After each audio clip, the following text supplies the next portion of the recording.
Good evening, everyone. It being 6:15 on Wednesday, May 7th, 2025, we'll begin our fourth budget hearing for our FY 2026 budget. Please stand for the Pledge of Allegiance and remain standing for a moment of silence. I pledge allegiance to the flag of the United States of America and to the republic for which it stands, one nation, under God, indivisible, with liberty and justice for all. Please remain standing for a moment of silence for all those who serve in our military at home and abroad, and for their families. Thank you.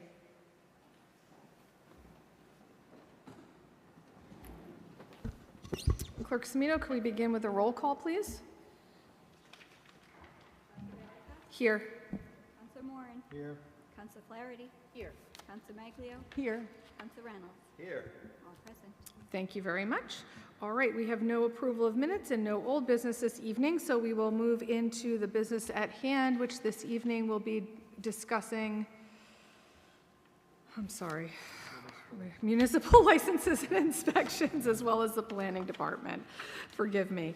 But before we do that, I do want to remind any residents who are joining us this evening that the council will be holding a public hearing on the budget on Tuesday, May 27th at 7 p.m. That's earlier than our normal start time. Between now and then, please send comments or questions regarding the budget to towncouncil@braintreema.gov. And with that, do we have a motion to take off the table orders 25018, 25019, and 25020? So moved. Second. All those in favor? Aye. Any opposed? That is unanimous. All right, thank you very much. I know we have Director Esmond here with us again this evening, as well as Mary Beth McGrath and Russ Forsberg from our Municipal License and Inspections Department. So I will turn it over to you, Director McGrath, to get started. Thank you for being here this evening.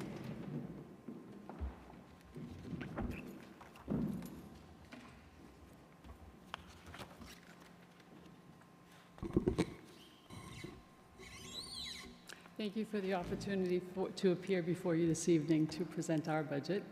As you are aware, my name is Mary Beth McGrath. I'm the Director of the Department of Municipal Licenses and Inspections, which includes the Health and Building Divisions. With me this evening is Russ Forsberg, our Inspector of Buildings, who also is the Assistant Supervisor in the department.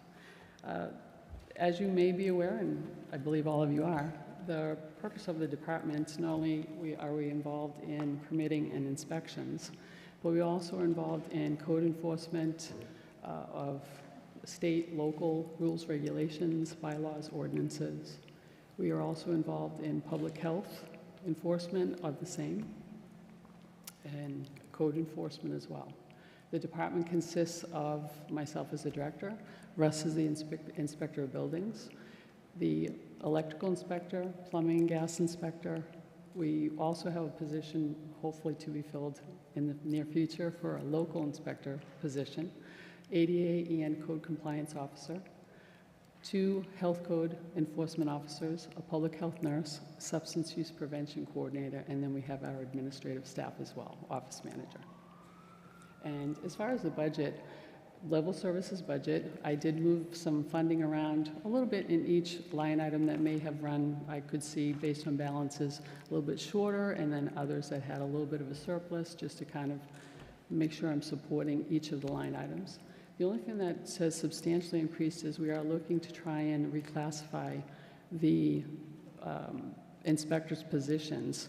As you are aware from previous years when I've presented, we have had some difficulty in filling the local inspector position. And I'm going to ask Russ to speak more on it, but one of the reasons that we've had difficulty is before COVID, but certainly during COVID, which exacerbated it, many of the individuals in this field are retiring, and COVID, definitely provided more reason for individuals to potentially want to retire. So the field has pretty much opened that. It's very competitive. And with that, salaries have to be competitive too, because we're all competing from the same very small pool of licensed individuals. And so you will see an increase in the inspector's line item for building, and that's to support a reclassification. And I'll allow Russ, if he could, to provide more information on that. Thank you, members of the board. Russ Forsberg, Building Commissioner, Town of Braintree.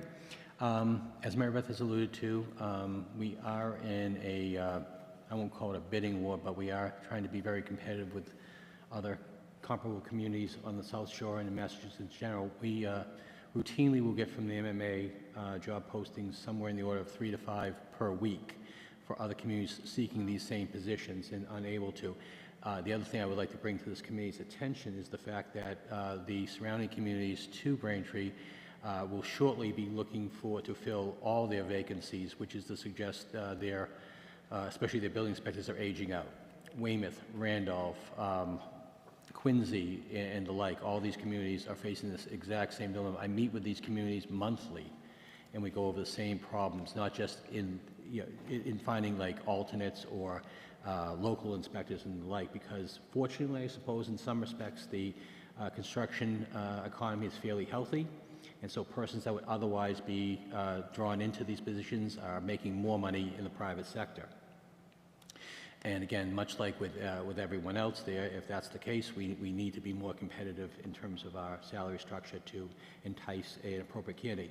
Complicating this matter as well is the fact that the state has made it more difficult for persons to achieve certification in this field. They want a more varied background in these persons. So it's not simply someone that might otherwise apply and have interest in it. They also have to have a more diversified background in construction, which is making the pool even thinner.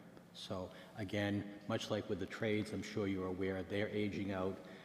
Plumbers, electricians, the average age is rising because we're not getting people to go into the trades as much as we used to.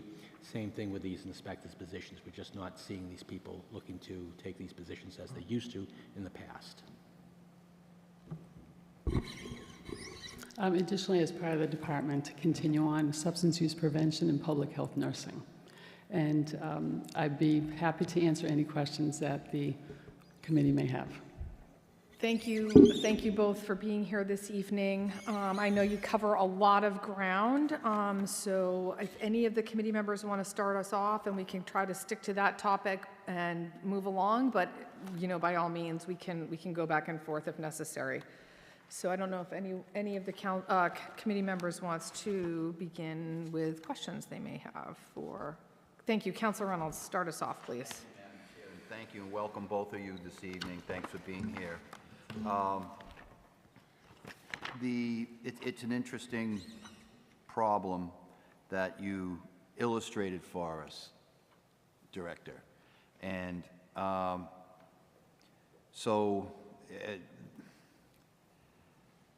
I was going to ask the question, but I think Russ did a pretty good job of explaining what's the kind of candidate that you're looking for. And I'm addressing, first of all, the reallocation so that you can bolster the salary range to be more competitive amongst other communities, and also the fact that in the private sector presently, it's a robust economy for those folks.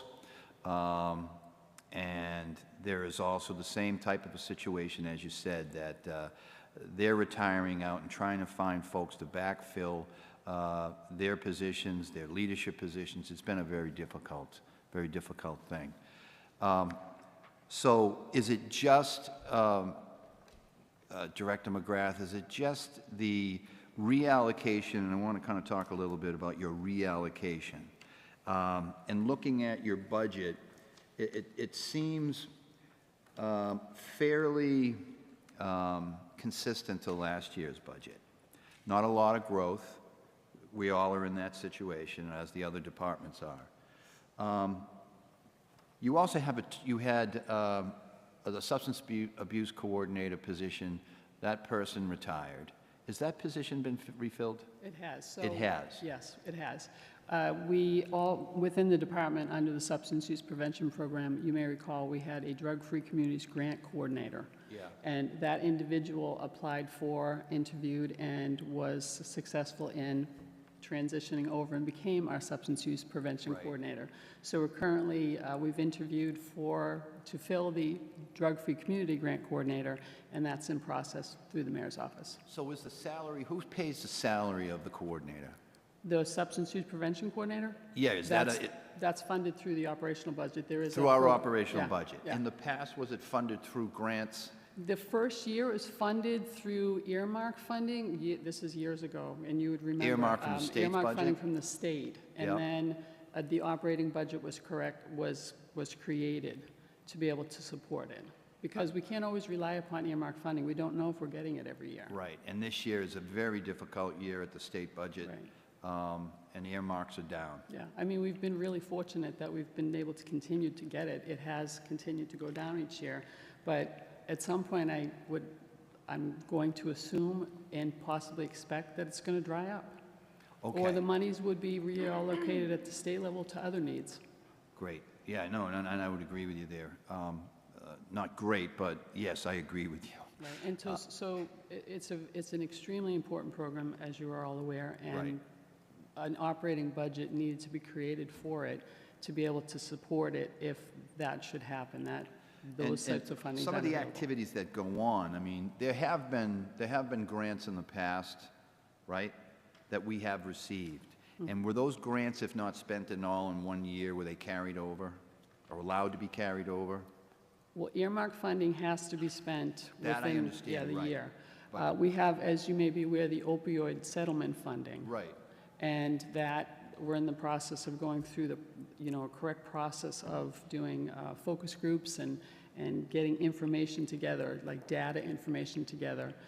Also coming up with some ideas of what that funding could be used for, meeting the boundaries that we're supposed to meet in appropriately using that funding. But that wouldn't be to support.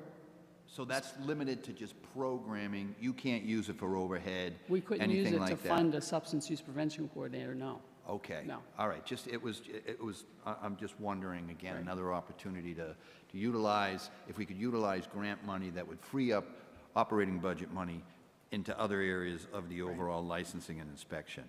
So going back then to the inspectors' positions, local inspector positions. Right now, Russ, you're the only one, Yes, that's correct. and you are also you're carrying on the capacity of the compliance officer as well? Yes, that's correct. So in 2016, we had two local and myself as the commissioner. We lost one person to facilities. That was person Michael McGurty.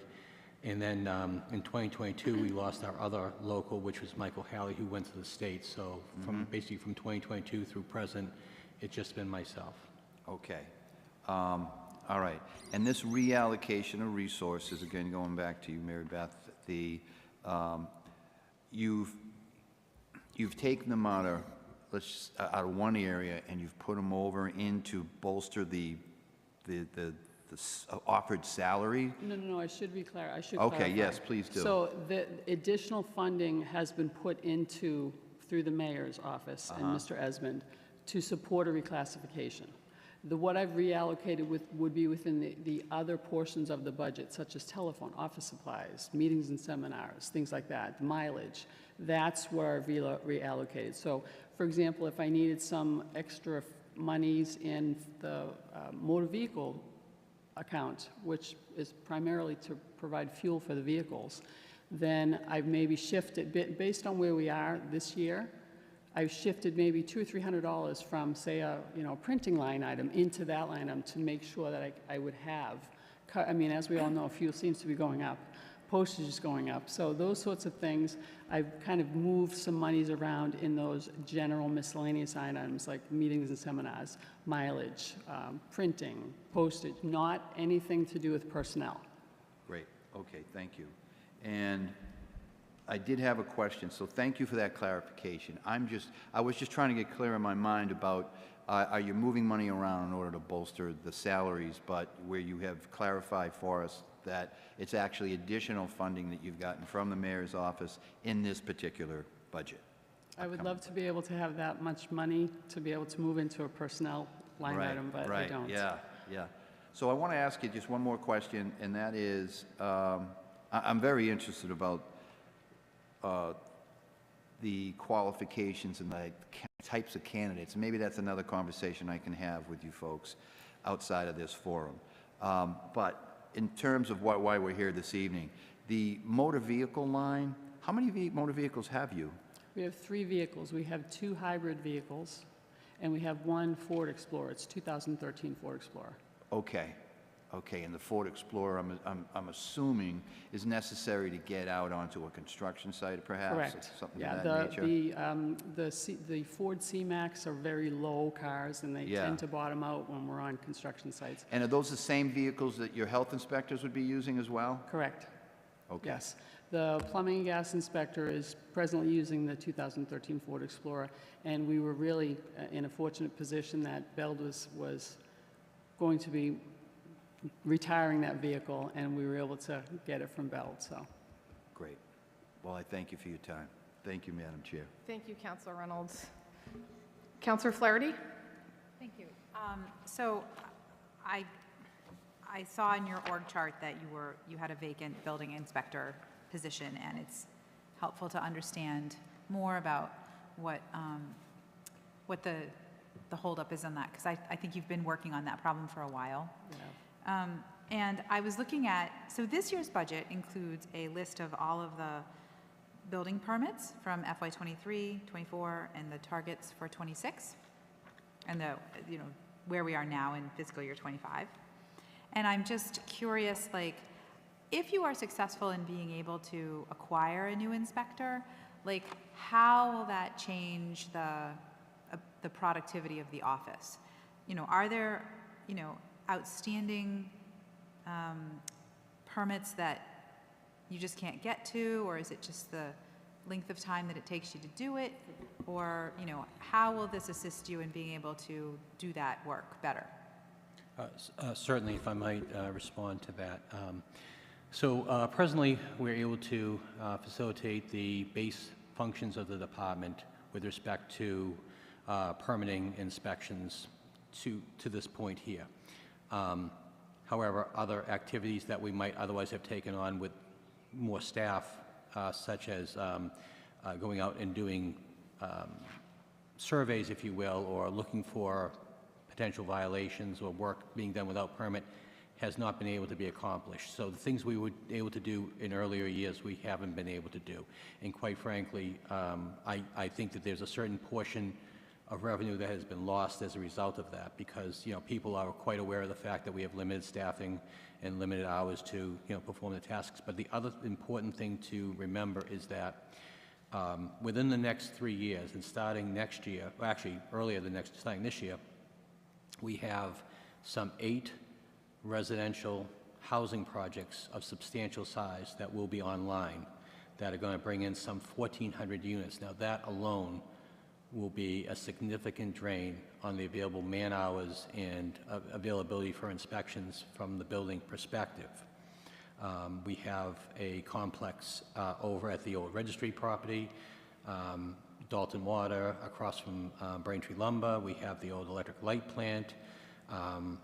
The Holland project will be coming online sooner than later, and of course ZOM at the plaza. So there's a substantial amount of work in addition to, because routinely at any given time we have somewhere in the order of 1,500 projects in various phases of construction and completion that we have to attend to. That's just regular year in, year out. Adding to this now makes it even more essential and critical to have the appropriate staff there. Because again, as was pointed out earlier, it's not simply by Councilor Reynolds, it's not simply building, it's code compliance as well. We get a number of complaints, requests for enforcement of various provisions of either the town zoning bylaws or general ordinance and such, and so we do find it difficult, plus the fact that if we have a difficult situation and we have to take court action, that also draws away from the availability of department staff to be able to do other functions. So again, we've been very fortunate to have the assistance of Copeland and Page of late. Clearly, that's not always going to be the case, and again, it's going to be a drain on both our town solicitors time as well as the department's time in terms of code enforcement. So, and oftentimes that turns out to require, actual court action. So that's why it's very essential to try and stabilize or improve on staffing levels to be able to meet the goals and objectives of the department. Okay, and also concerning the permits that are listed in the budget, so I noted that the targets for FY '26, just in terms of the number of permits, which I know is hypothetical, are lower than any other year that's listed, and I was just wondering if there was any significance to that drop.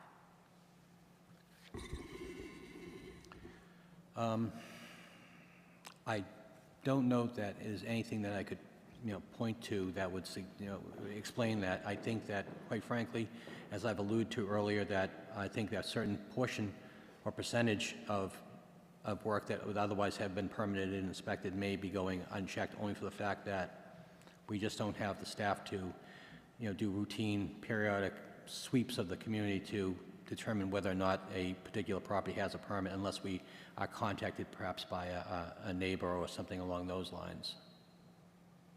Okay. I was asking because, as you said, we're anticipating a certain amount of development in the area in the coming year. But your target for the FY '26 permits, if you add it all together, is 3,250, which is compared to FY '24, which was 3,721. So it's like almost 500 permits different. And I just didn't know if there was significance to that calculation, or if it was just kind of a back-of-the-envelope guess. Well, part of the reason for that also is, can be looked back to COVID, and when, folks weren't traveling, they were spending more time and effort on their properties, and I think we saw an increase in permitting at that particular point, which we're, not seeing now that we're not, as homebound as we were perhaps, back a few years ago and such. So I think that's kind of curtailed. Also, I think I shouldn't say a lot of people, I know I've heard from folks that say they're uncertain about the economy, and also the cost of building materials has risen dramatically, which has been putting a bit of a kibosh on, other developments that otherwise might have gone through. People are looking at what they have for available resources and funding, and looking at construction costs and such, and putting things off, fortunately or unfortunately. Okay, thank you. Those are my questions for now. Thank you, Councillor Flaherty. Councillor Maglio and then Councillor Moran. Hi. Being here tonight. I have a couple of questions about this bigger document that we were given that show your metrics and goals related to, this is the funding that results in, or those goals are the result of your staffing and funding, and so that's what my questions are.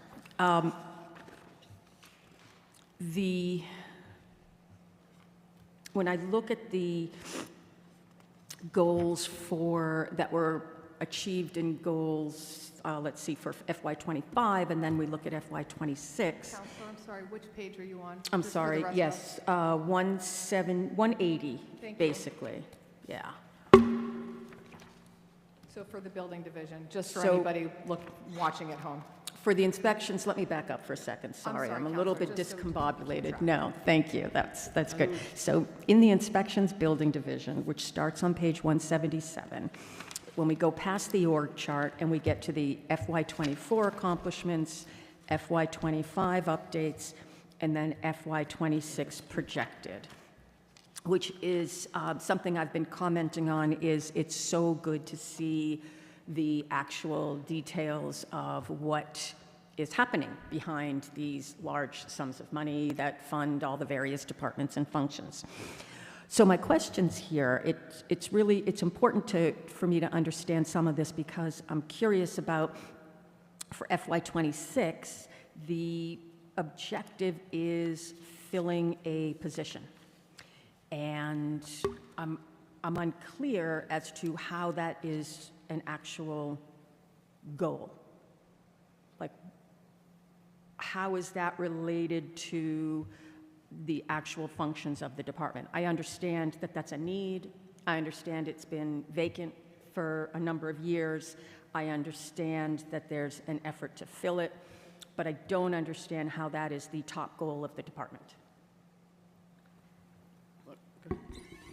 Well, again, to adequately conduct business, again, and given the competitiveness of that particular position within not just the town of Braintree, but surrounding communities, it's a priority now because we realize that we're coming up on a very busy construction season for the next at least 3 years, maybe 4 years. If I could jump in, yeah, I don't disagree that there's some busyness happening. I would say it's maybe a little further out than just a couple of years, but we definitely are looking at hopefully some growth in the town. And I guess what I don't understand is, so let's say the goal is filled, then what? Well, hopefully, at that particular point, with that goal being filled or achieved and such, that we'll be able to function at a more normal rate than we have in recent years in terms of our ability to respond in timely fashions and conduct, greater variety or of services to the community, to both our business and residential partners. Okay, so then what, if that doesn't happen, then what is the work of the department? If the position is not filled, well, we will continue to carry on as best as we possibly can and, meet the absolute necessary obligations that the department has in terms of its issuance of permits, review, response to code compliance issues and the like as best we can. It's not going to be as in timely fashion as perhaps we would like to, but again, as we have been in terms of somewhat treading water for the past 3, 4, 5 years, we'll continue to do so. So this position has been unfilled for 5 Correct. years? Correct. Okay.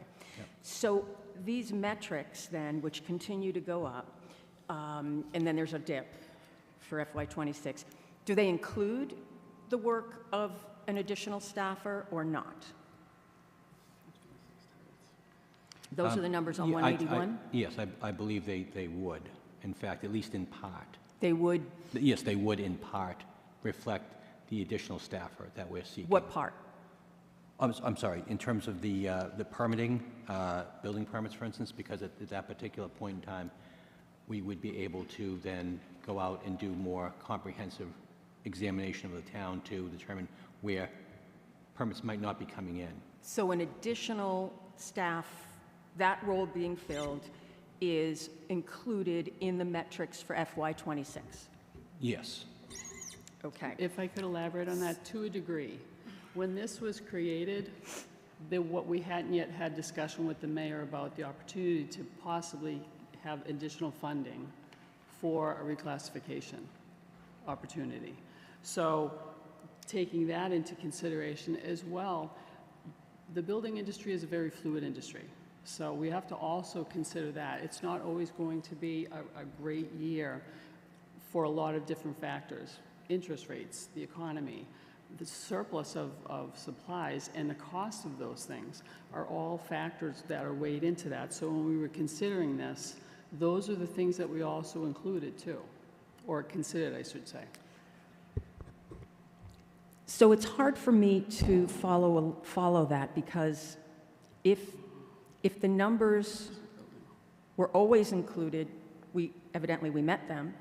If the numbers weren't included, but now they are included, there really isn't a significant change in the numbers.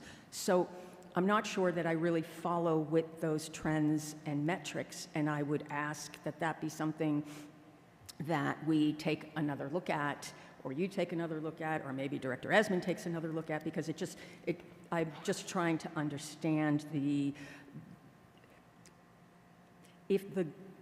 first of all, I don't really agree that a goal would be filling a position, because it's been something that's been on the books for 5 years. But because that's something important that needs to happen, if there is no real difference in the amount of outputs, then I don't really understand how that fits in, and it just seems like it would need maybe some structure around it, or more details as to what part is included, what numbers are included, how that actually benefits the residents of Braintree. When a department expands, there needs to be actual math associated with what the outcome is for that expansion and how that's going to. So does that speed up the pipeline? Does that speed up permitting? Does that mean there's a week turnaround instead of a 3-week turnaround? Which I don't know what those are, but I think those are the kinds of goals and outcomes that I know I would be very interested in you following up and us being able to see that, to actually see if we invest this much, this is the return. Because based on this, it doesn't look like there's been a negative impact not having that position. So I think maybe it's just this particular collection of information that just feels like there's a disconnect between what you're saying and what's here. But I'd like to go on to the second piece, which is the ADU amendment and the lithium-ion battery ordinance as goal number 2. And I'm curious, how much time is spent on working on amendments and ordinances for the town? How much of your time, I'm assuming, Mr. Forsberg, that this would be your body of work. How much time is spent on this? With respect to the lithium-ion battery ordinance proposal, I would suggest probably somewhere in the order of maybe 5 or 6 hours in terms of researching, what other communities are looking to do, looking at industry data, and then formulating a proposal that we thought was going to be beneficial to the town in conjunction with the Braintree Fire Department as well. Obviously, their hazardous material folks and their general response, because, obviously, we're moving into an electric age, okay? And these are going to become more prevalent. We're building new auto dealerships that are going to increasingly have a higher percentage of all-electric vehicles. Not only that, but as you know, the electric bicycles have become more popular.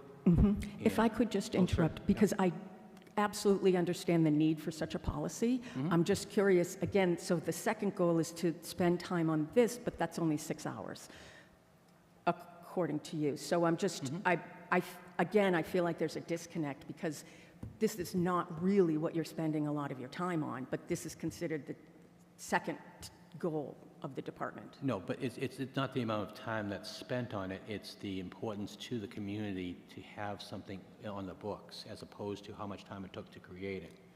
But that's what I'm asking though, how much? Right, no, understood, but it's not, I don't think we want to measure the metric in terms of what the time was expended to create the ordinance, but rather to achieve the adoption of the ordinance because we feel it's an essential component to the safety of the town. So how much, that's what I'm asking. What is that big nut? What is the big picture? What is that? How much time are you, is that something where you're meeting with different departments? Are you I feel like it's something that would come before the council. Again, I know it came once briefly and then it was amended, but it hasn't come up again. So I'm wondering, are you meeting with councilors to get that done? How much of that is sort of taking away from inspections? Well, so the taking away from inspections, well, again, as you pointed out, the ordinance has been tabled for some time now, so there hasn't been any appreciable amount of time spent relative to further refinement of that ordinance or proposed ordinance at this particular point. But again, it's our objective to see this go through council and be adopted as part of the general ordinances for the town, because once again, we feel this is an essential component to public safety. We have any number of examples in other communities in which these have become problematic, if not, outright dangerous to residents and business owners. So, completely agree, absolutely agree, and agree with the need for an ordinance. I'm just, again, it seems to be not something that would be part of the getting something passed is a tough goal to hold someone accountable to who it's not their role to vote on it. So it's almost like you're lobbying for that, which is very important. I just don't see that as being a top goal but that's how it's being assessed, and I'm just trying to understand how much time is going into that versus other matters of equal importance. But I'll go on to the third one, which I also don't understand, because it's training. How is training like that should be automatic, right? Training and ongoing opportunities. In fact, I know I've asked about that every year, that it's so important to have training opportunities, to invest in our staff, to get them the certifications they need. In past years, I was told that it is not it's not something that we do, it's something that they do on their own. And so I'm thrilled to see this as part of the major work of the department, but I don't think it does a service to the work required for these trends and metrics. I think that's really kind of how it comes down.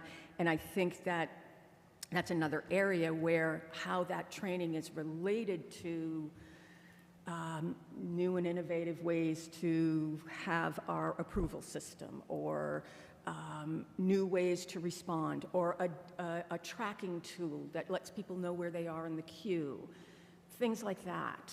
I would think that this could lead to that. Well, training is essential because, you know, the code is a very fluid document. It's never static. We're always having updates from the state, whether it's energy code updates or we just adopted the 10th, when I say we, the state of Massachusetts just adopted the 10th edition of the state building code, so there's ongoing training there. There are a number of disciplines within the building code in which we have to be updated and trained on. I mentioned earlier that I meet monthly with local communities to have training sponsored by either private companies or the state or other communities to update building staff on the latest code changes and such. So there is a fair percentage of time dedicated to those trainings, and it's essential. And it's not just the building, electrical, plumbing. We all have to maintain continuing education credits as well on a 3-year cycle. Again, this is not I absolutely agree with the need for training, with the need to keep up with trends. I've advocated for that every year during these hearings. I've kind of said the same thing. And so to see it now elevated as a goal is exciting that it's happening. But once these things are done, the training and the lobbying and the filling a position, like, then what are the goals? That's what I am kind of struggling with for the staff who are in place. And I'm going to just kind of take in what you said. I'm going to let you maybe take in what I said, and I'm going to step away and pass it on to someone else. Thank you, Counselor. Counselor Moore? Good evening, Mary Beth and Russ. Russ, when did we first meet in this building? We first met in this building in February of 1996. Okay. And you were applying for the position of building inspector. And I was on the now defunct form of government. That is correct. Okay. And there were how many building inspectors in 1996? In 96, there was myself, there was Robert Galuski, another local inspector, and then there was Jim Chandler, who was our commissioner. Okay. Would it be fair to say that Braintree has changed in the last 3 decades and is more busy than when it had 3 building inspectors? I would suggest that would be correct. Yes. And it's fair to say that probably, like me, you, in your years that have gone by, have slowed down a little bit despite gaining the wisdom that the years have given you. I would say that's a fair assessment. So having the assistance of another building inspector is not only valuable to the town, but also will assist you in getting your work done. That would be correct. All right. Now, we had 3 building inspectors at that point. Did we also have a local ordinance inspector or compliance officer? Yes, so at the time, around that period of time, we had 3 local inspectors, a building commissioner, a code compliance officer, and a sealer of weights and measures. Yes, and they all did separate functions. That's And still, the town was different then. Yes. And now we're going to have 2 inspectors, or 6. So what I see not being done, and I do not hold you accountable for this, you can't get to code compliance right now. So I see the flags that people have out that is illegal signage. I see the A-frames showing that you can get your car detailed on Franklin Street in a residential home. I see a number of code compliance issues that you don't have the time to address right now, and you would had you had the opportunity. Yes, sir. So the other thing that, one of the metrics that isn't in this, that I can understand why you wouldn't have it, because you don't want to create the impression that you have quotas on this area, but code enforcement and violations identified and actions taken as a result. You know, I used to call you about the guy who sold buckets in the square and put signs out on his station wagon, and you know, it makes the town look poor when that kind of activity goes on and isn't addressed and stuff. And you were able to do something about it, and that was good. But you also did things like when we had multiple activities taking place in one business, where a guy was running a convenience store and renting U-Hauls at the same time in violation of his zoning. You were able to go in and address those things too. What I'm interested in, I think it's good that you're pointing out that there's going to be more activity, and it's organic in aspect that there's going to be more building going on. But I don't want to lose the impact of the additional staff to being absorbed solely by this new economic activity, as important as it is. I think that it's important that in the conditions that are placed on those those projects, that they pay extra so that we could bring in a consultant to do some of the inspections, and particularly in off hours, on weekends, and things like that they're going to want done to expedite their projects. We want to make sure that they're going to pay for that in addition, so that what we're adding to their budget, to our budget, doesn't just facilitate their needs, but allows us to address the things that have gone unaddressed over the past several years as your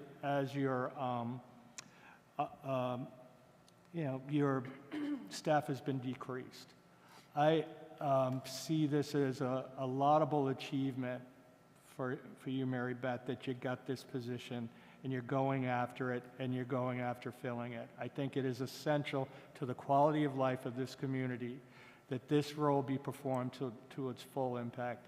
I know Russ is an expert in what he does, and I know he trains other people in how to be a building inspector. And I think that if we want to get as much as we can out of our staff and out of Russ, we need to have somebody else to work with him, and we shouldn't just stop here.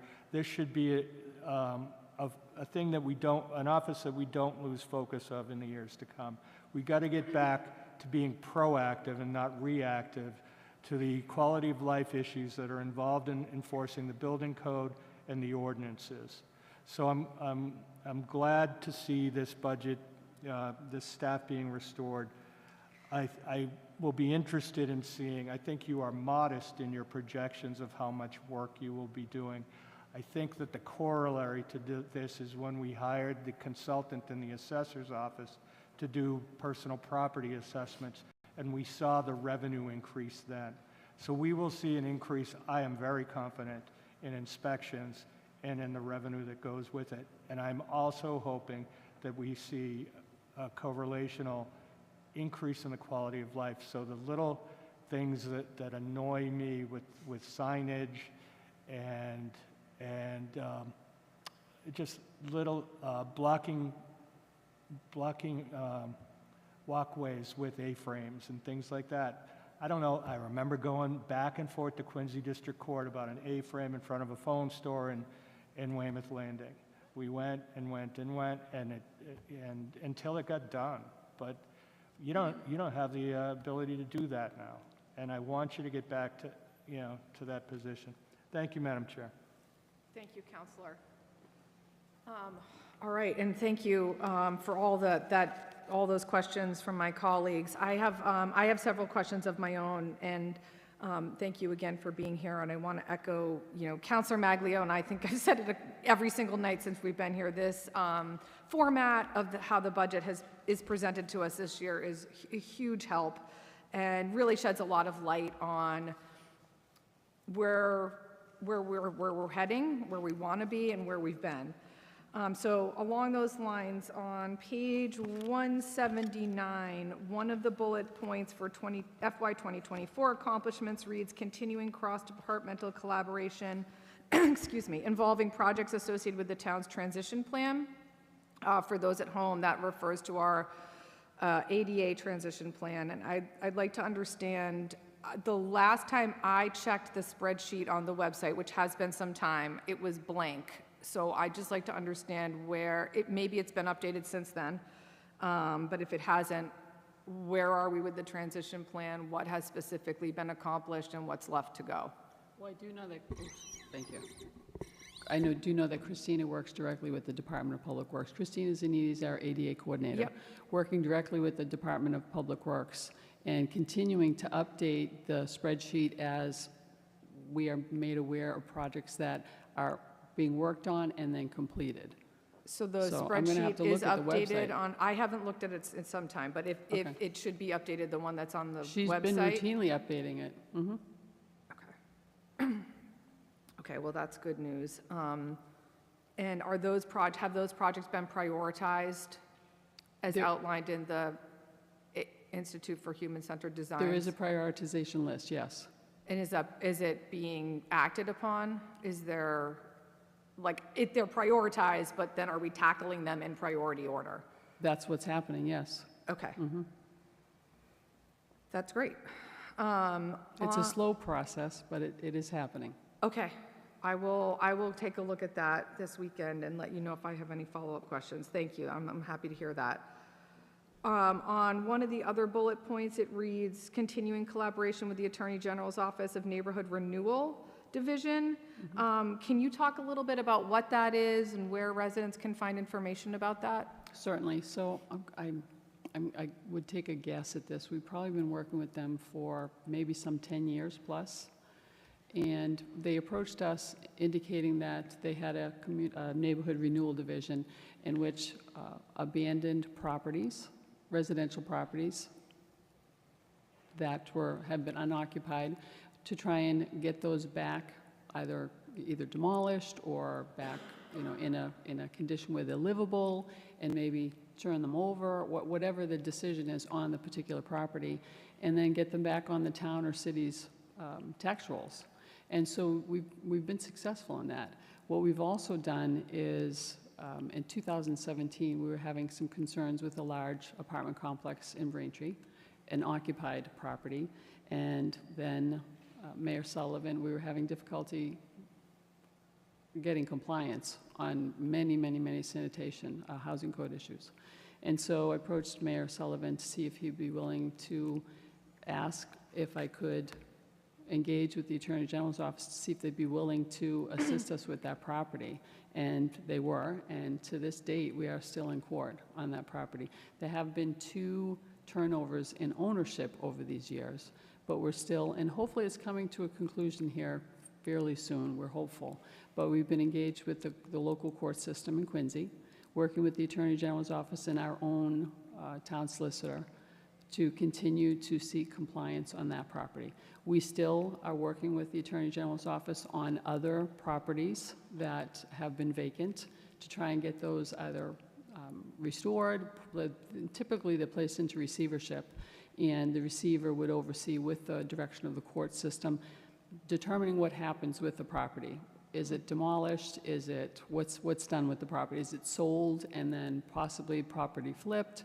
Does the receiver go ahead and engage with the services that are needed to bring the property up to a habitable standard? It really depends upon what the budget is and the plan that's approved through the court system. Thank you. That's fascinating. Is the list of properties or the number of properties that we have recovered through this program over the last decade, is that anywhere available? I'd have to go through each of the files and get a listing together of it, but I can name, there is a property on Plymouth Ave that was a two-family. Mr. Moran may be familiar with it because it was next the street adjacent to him. And they ended up demolishing it was brought into receivership. The property was demolished, and a contractor came in and rebuilt a single family. Property over on Hollis Ave, beautiful older property, had been vacant for several years, and brought that in through the Attorney General's office, and the property actually was purchased by a local business in the community. Their family lives there now, and they've completely restored it. It's beautiful property. That's great. So, Yeah, okay, those so. are just two examples. Yeah, thank you. That's a really great resource to know we have and we've been utilizing. If residents are concerned that a property in their neighborhood's vacant, they should contact your office? Correct. Okay, excellent. Thank you. Okay, my next question, I think, is, well, maybe it's for you, Russ. You can tell me, or Mr. Forsberg, sorry, if this would fall under facilities, but are you responsible for monitoring compliance with the Green Communities Act? To the extent, no, actually, the Green Communities Act is a primary function of facilities. Okay. With respect to the adoption of the Stretch Energy Code.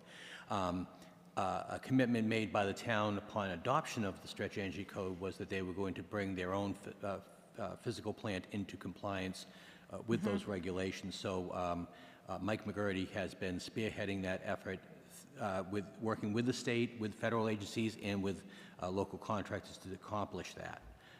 I am on the periphery, in which I will do inspections of that work as it progresses, but not instituting the actual or determining which projects will go forward first. Okay, but so you're doing the inspection for whatever elements are integrated into the Green Communities Stretch Code? That's correct. Okay. All right, so I'll hold my other questions on Green Communities Act for our facilities night. My next question is on permits.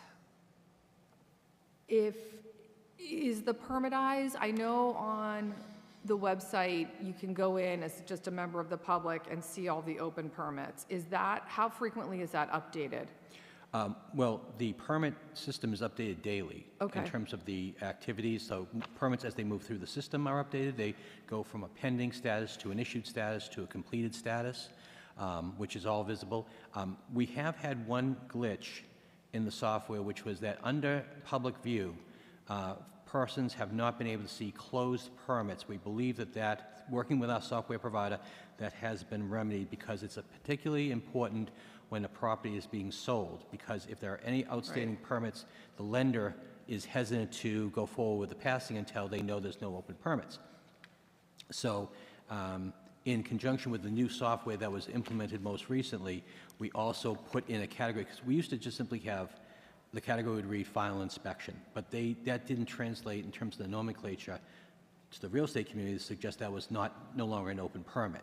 So we modified that to reflect something that they would understand, and so it now says closed. But like I said, there was a period of time, which I believe it's gone past now, by which a realtor or a prospective buyer or whomever can look in the system and say, because again, there's certain representations made during the sale. Oh, I've done my kitchen over, I've done my bathroom over, I've done my roof. Well, okay, obviously they want to know if in fact that was inspected and permitted by the town. And now they can go on there, and that's cut down incidentally on a lot of phone calls that we otherwise used to have to our administrative staff saying, hey, listen, can you check the file and see if there's any open permits? They're not doing that anymore because people can now Yeah. rely upon the permitized system that's online.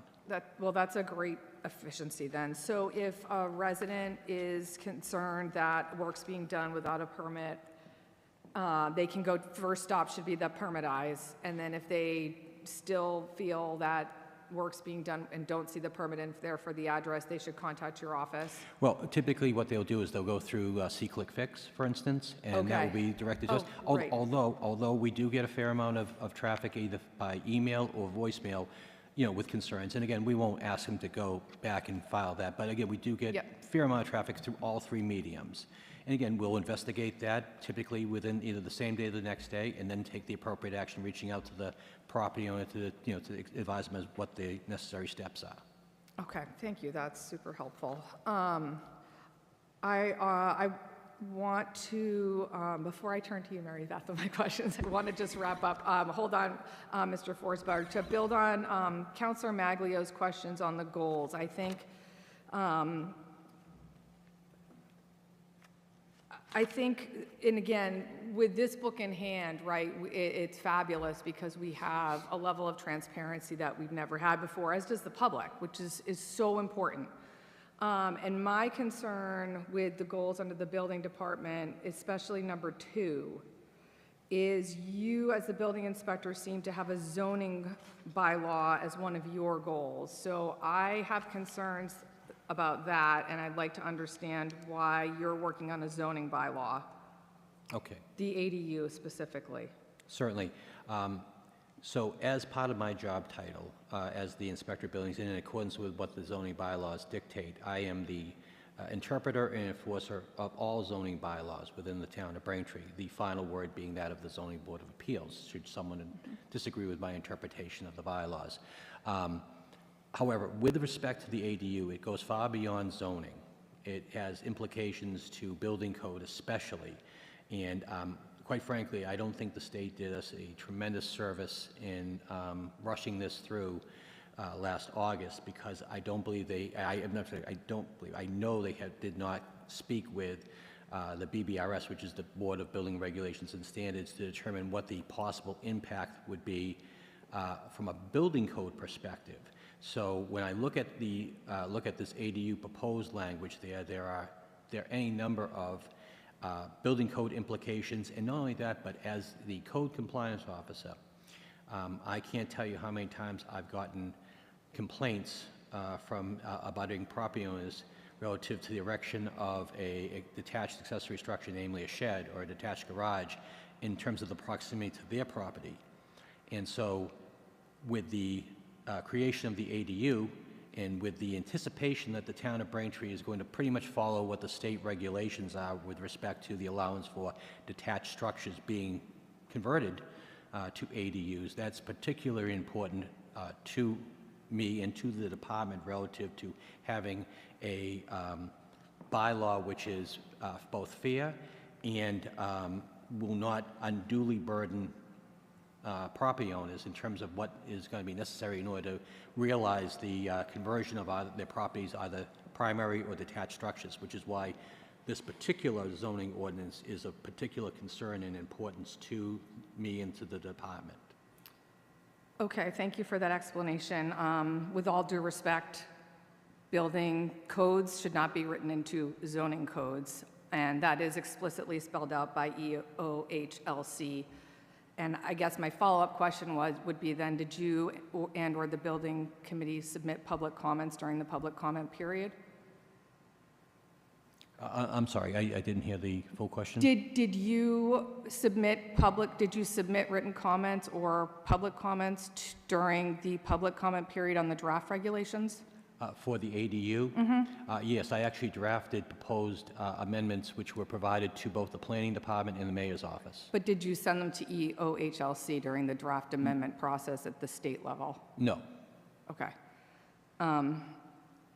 Okay, and just to follow on with Councilor Maglio, then I think where my concern is with the goals is they seem more like tactics and not strategies and goals. So I will leave it at that. I definitely have concerns and issues with how these have been laid out for the building department, but I'll move on in my questioning. Okay, so Director McGrath, I didn't see anything in here regarding the Commission on Disabilities. I know your department oversees that or staffs that commission, and I was just wondering if that commission has, goals and/or is it now fully staffed, and is there a chair? There's not a designated chair, no. I know that the mayor is working to continue to add members. She's actively looking to continue to add members to the commission. Okay, then I'll direct that question to the mayor's office then. Thank you. And then on the opioid settlement funding, is that how that money's been allocated thus far? Is that available to the public? Could you repeat that again? That's Sorry. yeah, no problem. The opioid settlement funding, we have an amount we can disperse, correct, from that funding? To date, there's been about $2,000 spent on it. As far as like the disbursement, the town's been continuously receiving money, yes. And is there a place where what that money's being spent on in town, is that available, or do you have it at your? I don't have that right in front of me, but at this point, it's been more administrative. For example, I mentioned that one of the things that has to be accomplished are focus groups to gather data and so forth. So that would be the meeting minutes for those types of groups. That's pretty much been what it's been spent on at this point. As far as the actual monies and what the town would be receiving between 2023 and 2038, that is available at the state level on their websites, as well as the Bureau of Substance Use Prevention at the state level. And we can certainly make it available. I don't know if it's on the website. I thought it was, but if it's not, then I'm sure that working through the mayor's office, that can be made available. Thank you. Yeah, I know the website is one of the other goals in the book. So I think that would be helpful, and it's certainly an incredibly important initiative at the state and local level. So thank you for that. My last is really just a comment as we think forward, and I think a resounding or a recurring, I should say, theme thus far has been that we're really still on the razor's edge. I want to make sure everybody realizes that. We passed the override, thank God. So now we have a snorkel, right? We don't have cement shoes anymore, we've got a snorkel. And as Councilor Moran pointed out, we need to get back to where we were, where we, for years, been talking about the lack of resources for your office in particular, and the critical role public health, building codes, and safety play in the health and welfare of all of Braintree's residents. And I think, when I think about looking forward, and we can't take our foot off the gas, because we still have so many more, so far to go to get to a level where we're like feeling comfortable and we can start really having aspirational goals. So along those lines, I would like to put a plug in for a future state, adding some level of food security, especially at the farmers market, for plussing up people who are using food benefits. And I know this is offered in other communities because either privately funded or municipally funded, but it provides such an incredibly valuable service to residents who really need it the most. Not in this year's budget, but I certainly hope that's something in the future that we can aspire to as we think about taking care of all of our residents in town. Would it be okay if I make a comment Please. on that? And it's interesting that you should mention that, because the mayor and myself and our substance use prevention coordinator have actively been discussing such things as that, like food insecurities, and there are a lot of mental health components that come with a lot of those things. So tying all of those programs some way together, the mayor is very interested in that, and that's something that we're very interested in working with her on. Well, that I'm very happy to hear that. That's great news, because even in a town that at least outwardly is as wealthy as Braintree, there are a lot of people who are struggling. So thank you. Any other questions? Go ahead, Councilor Maglio.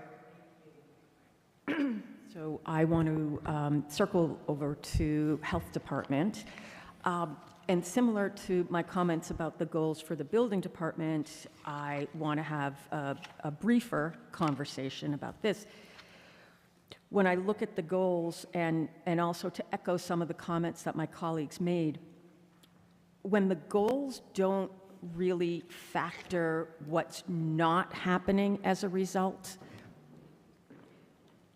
I think it makes an investment in something harder for people to understand. For example, the goal for FY25 was, and I think it was for 24 as well, but for FY25, 184, I'm sorry, no, it's 185. Yeah, public health nurse position, and find funding source for unfunded principal clerk position. So those are two positions that the goal was to find it and fill it and then find the funding. And now those goals are the same for FY26. Fill the public health nurse position and find funding source for unfunded principal clerk. So what's not happening as a result of that being a goal for last year and for next year and probably the previous, and actually that position was also vacant for 2 previous years. Right. Well, I'm happy to inform this committee that we do now have a public health nurse. She just That's started nice. at the end of March, so we're really happy about that. And so that, I'm happy to say that that goal has been fulfilled. The the principal clerk position still remains unfunded. That's something we will continue to work, and we have been in discussions with Mayor Joyce as well as Director Esmond about seeing what we can do in the future to get that filled. And so that, I know that, it's definitely a need. We definitely, I guess the perspective of what we felt was a goal, it's an important goal for us. It's been a vacant position for quite some time and difficult to keep up with all of the work that was part of that position. So for us, these are really important goals. I certainly can understand your perspective on how you're defining goal, and I appreciate that. If I could comment on that, though, I think proper staffing should be a goal for every department, for every function, for every level for every municipality. Yeah. It should just be, it should not be one of the top 3 things that need to be accomplished. The things that need to be accomplished are the things that are really facing residents, and you need those positions filled in order to do that. But how can a department's performance be evaluated based on whether a position is filled or not? I guess that's maybe more of what I'm getting at. And also, what didn't happen for those 3 years that will now start happening? Like what will be the result? Like what are our public health goals for next year for our health department? Okay. No, I do understand and appreciate where you're saying. And you don't need where to you're answer coming that from. this No, I do. I second. appreciate that. Yeah. I guess, and I can't speak for us, but I think in some ways I can. All of these things, as you had said, tie in to the performance. If we're short-staffed or we don't have the full capacity of the staffing that we really need, it does impact the overall capacity of the department to be able to perform all the, and as Mr. Moran had said, we would love to get back to the position of prevention. Right now, we're just trying to stay afloat, keeping up with all of the things that we can take care of on the immediate, making sure the permits are being issued, making sure the inspections that are being called for are being done. But we'd love to, for example, be able to just hit the street and get out and start doing some really important sign enforcement, the window coverage, things like that, the A-frames.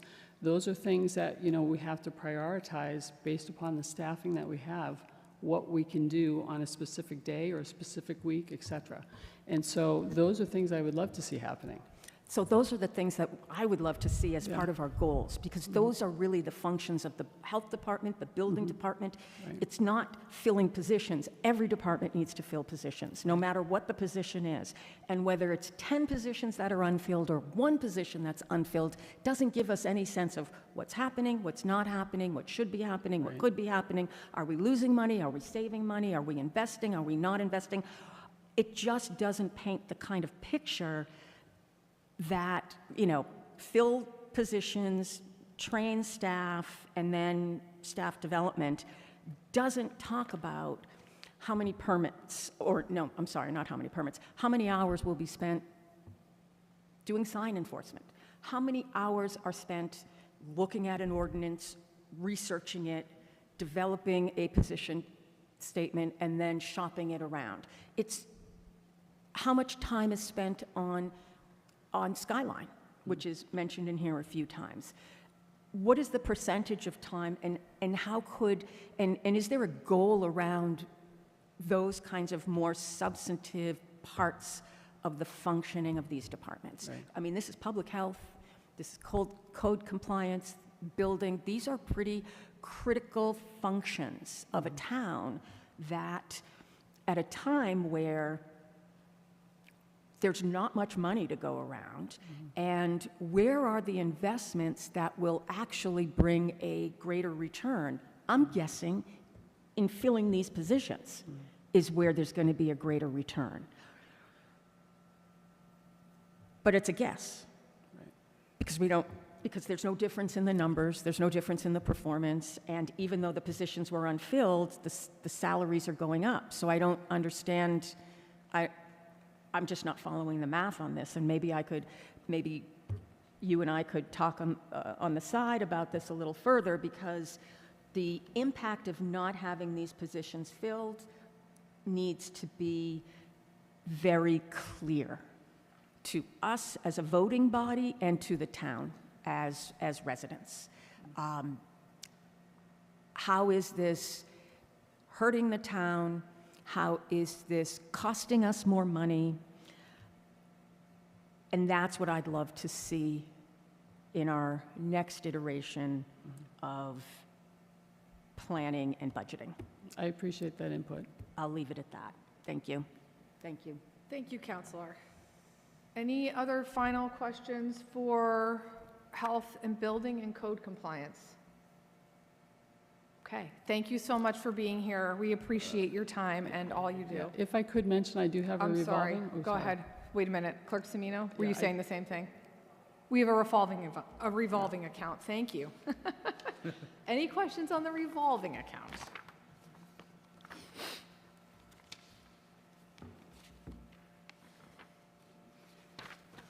Which is for the immunizations. Yeah, it's a public health immunization revolving account. How does that get funded then, if it's revolving So account? what the revolving fund is used for is it helps to support all of our immunization clinics, the flu clinics. It also supports our SHARPS collection program. It also helps to support tobacco control, public health fairs, and things of that nature. So it does support a lot. The funding that comes in for that is solely through when we are when we are offering immunizations at our clinics, we are able to bill back the insurance companies and Medicare. So all of the money that goes into that account is fully funded by just those things. Thank you. I always take advantage of the flu clinic, and I really appreciate it, so thank you for that. Any questions on that? Okay. Okay, you are now dismissed. Thank you. Thank you very much. Do people need a break, or are we good? Keep going? Okay, Peter says keep going. Director Matchek, you're up. We are now moving on to our planning and community development budget. Good evening. Good evening. Thank you for having me here tonight. I did put a little PowerPoint together, so I Great. think that's what myself Yep, and take your Mr. time. Rappism, and I have printouts, so I'm gonna hand those around. Perfect. And I can just run off the printout. Yeah, we'll always do that. We'll skip the, is that, does everybody- Well, actually, I'm sorry to say Online? that we need to have that for the public. Going would be helpful, if it's easy. Hopefully it is. Okay, I think that would be worthwhile. Thank you.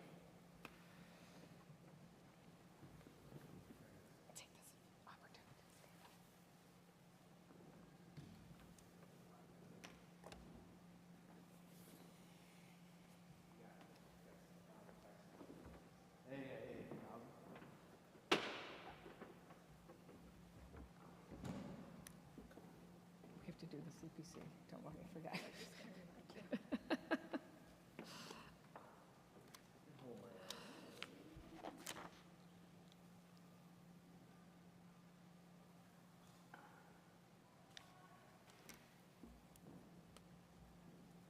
Thank you, Director Esmond. Thank you, Director Matchek.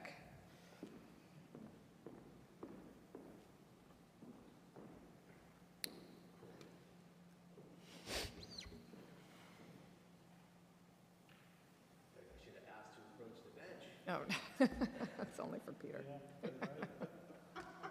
Thank you.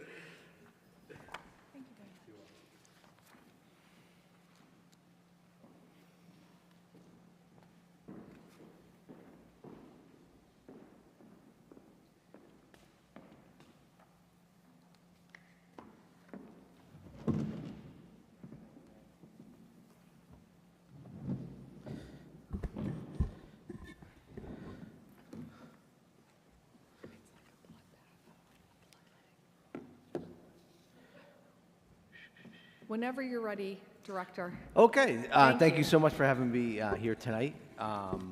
So May 7th, so this is my month anniversary, so I've made it a month. So thank you.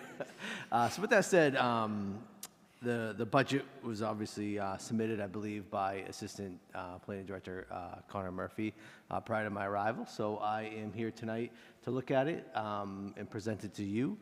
This is a quick PowerPoint that I just kind of put together, working off what has been done in the past and produced by the Planning Office.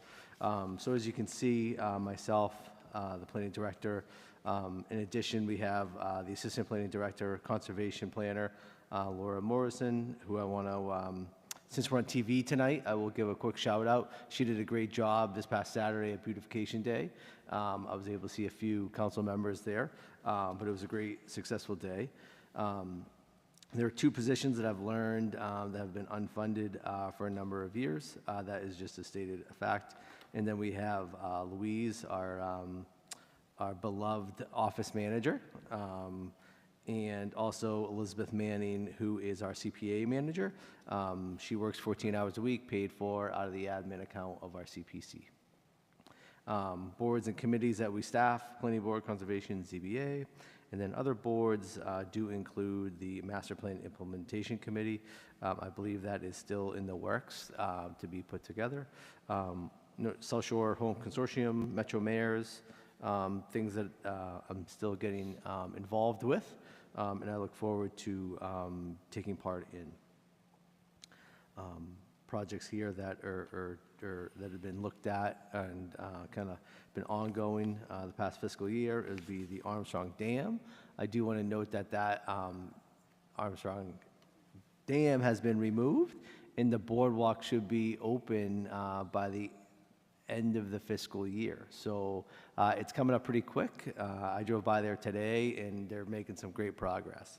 So hopefully, very soon we'll be over there to celebrate the grand opening of the new boardwalk. Furthermore, hazard mitigation plan's been updated, Wood Road revitalization study has been completed, and also the study into 7490 Pond Street. Don't forget to advance the slides. Oh, yeah. Thank you. No problem. That's a lot. Thank you.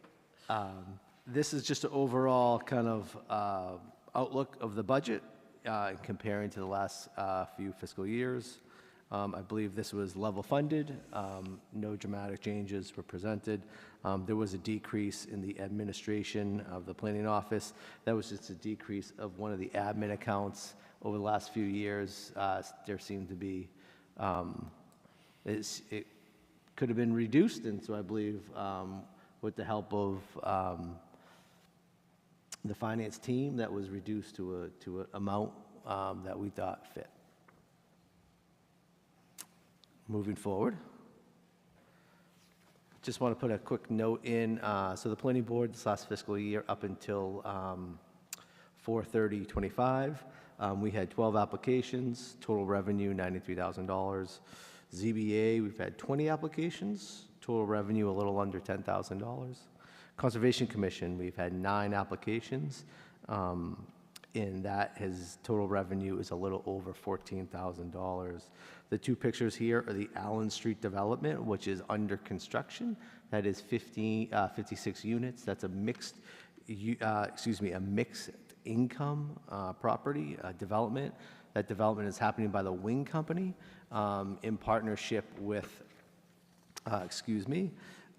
that would be South Shore Home Consortium, which I know put a lot of money forth for that project. So that's a really kind of great thing to have here in Braintree. The second picture on the slide is the fish ladder. And I think everyone can, take a sigh of relief to know that the Harry made it through. This slide was kind of looking at the home consortium. Obviously, I know the project for 47 and 90 Pond Street is a priority of the town, and that will be kind of looked at even further in FY26. The continued development of Allen Street, the home-based program, also the South Shore, which produces the tenant-based rental assistance program, dealing with the South Shore Housing Coalition, and also the outlook is to obviously help and promote the development of the MBTA 3, the 3A zoning. That zoning was adopted this past year, and was a huge lift and a major lift, not by just Braintree, but communities. All, I believe, 153 communities that fell within the jurisdiction of that MBTA law. The next few slides focus on the community preservation. This year's state trust fund distribution is estimated to be a match around 16%, which is a good thing. I know that's been kind of has varied over the past few years. However, our gross total income is a little over $1 million.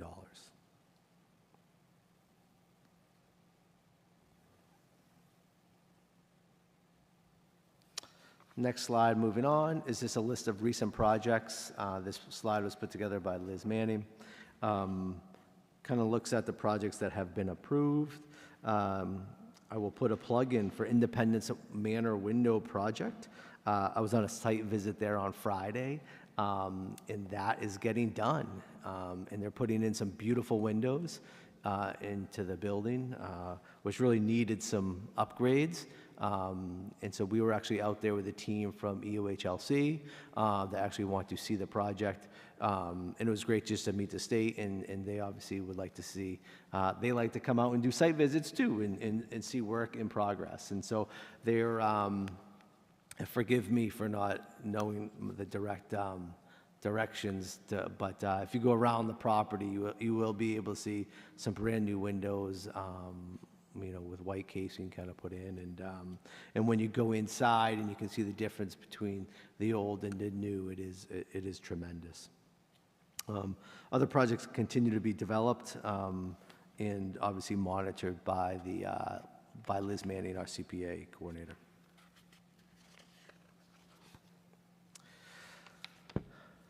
The next slide is just a quick overall view of the funds available through CPA.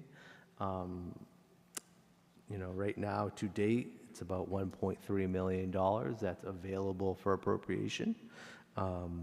And obviously, some of those are tied to the pillars of CPA, the three pillars of the CPA Act, which would be historic preservation, restoration, community housing, and then open space recreation. And then you have the unfunded budget, budget reserve. So that's just a quick overall view of the numbers that I have for you tonight.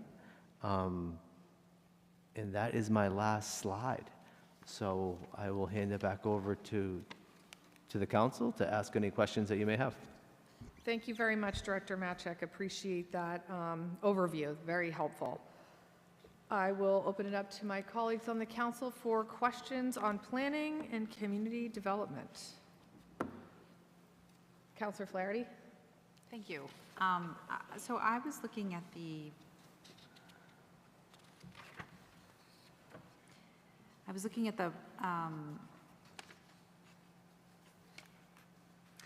oh, wait.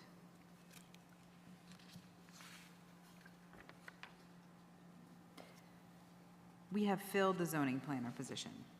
It was vacant in '24, but we filled that, so. Correct. Jonathan Dixon is the zoning planner. And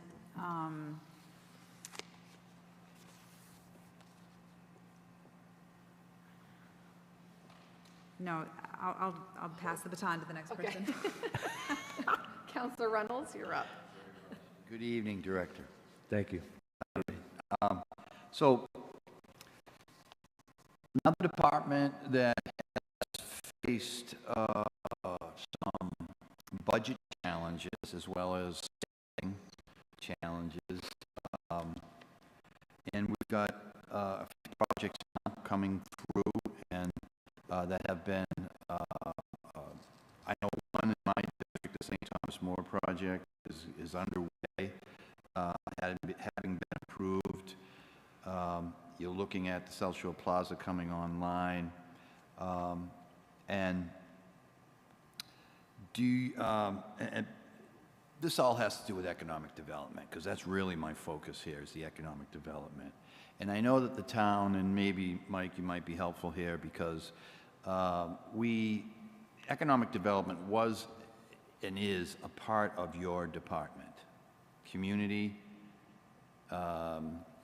and we now have an economic development manager that reports under the mayor's office. So I'm trying to understand, so in your economic development budget, I mean, there's not a lot of meat there, right? So what is the roles, I guess, how do you envision your economic development tasks, responsibilities, now that we have an economic developer manager? I think, first and foremost, I think it's my job to work with Ryan Egan from an economic development standpoint. I would agree, but yeah. And I think I'm here. My job is to help support him, as he works his way into his role. And obviously, he's, it's kind of twofold, kind of back and forth. I think yes, this has been pulled out of the planning office and is now into the mayor's office. But I think in my role is to continue to help. If he's going to continue to, if he's going to start bringing in economic development and businesses to make these investments, right? It's therefore my job is to help steer the permitting process through the zoning board and through the planning board to make sure that there's cohesion, right, between both offices. Right, so I see That will one being, trigger that investment. if I may, just if I may, so thank you. Oh, yeah, please. My question is, it's more, obviously, the economic development manager underneath the mayor's office is, I guess, the person who's looking outward, trying to drum up business, right, for Braintree, development for Braintree. You have, so I guess, does this mean then that, is there a handoff role that you would still maintain an economic development piece within your department? Or is that piece as we go forward next year, or is it just a temporary, because we know that this position right now is paid for by a grant, right? And it's only a one-year position at this particular point. So what I'm trying to understand a little bit is this division of responsibility, and then there's the funding piece, right?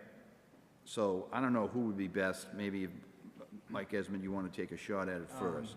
Sure, and thanks, Counselor. And in Peter's brief time, I think we had all about one meeting, right, on the budget. So he jumped right in, though.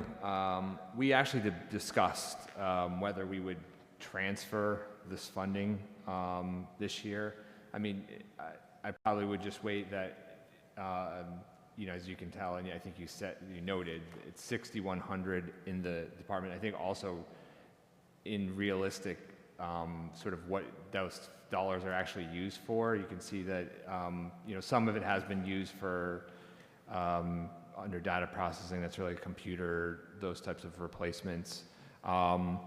So it's not a really substantial amount. I think recognizing it's probably it would be more of a shift in sort of visually showing the economic development as opposed to like meaningful investments of funding in the budget. So we've retained the investments within the planning department. But that's really just to kind of ensure that there's continuity of the budget. And my guess would be that in fiscal 27, it's probably more that those funds would be reallocated within the existing other program, since the funding that is there has been historically used by the department, you know, for sort of a collective planning department-wide objectives, including economic development.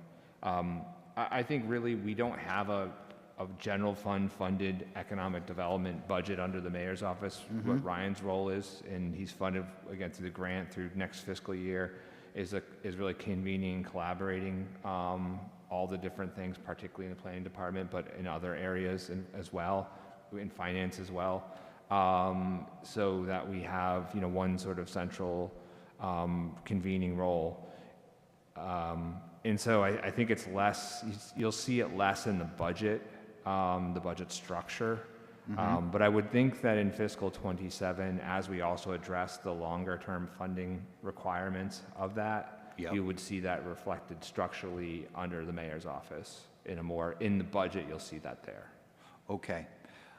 Some of the more traditional things, and what I'm trying to do is I didn't bring my book with me that had the objectives. Your goals for the department. You could have mine. Or you could look at mine. I'm looking, is it online? I'm looking right now, trying to pull it up online. But, so maybe just the purpose of time. One of the things is I know from memory that there was a comprehensive zoning initiative. That is to say, as part of the master plan, right? There's a master plan implementation, which we are in that phase, right? And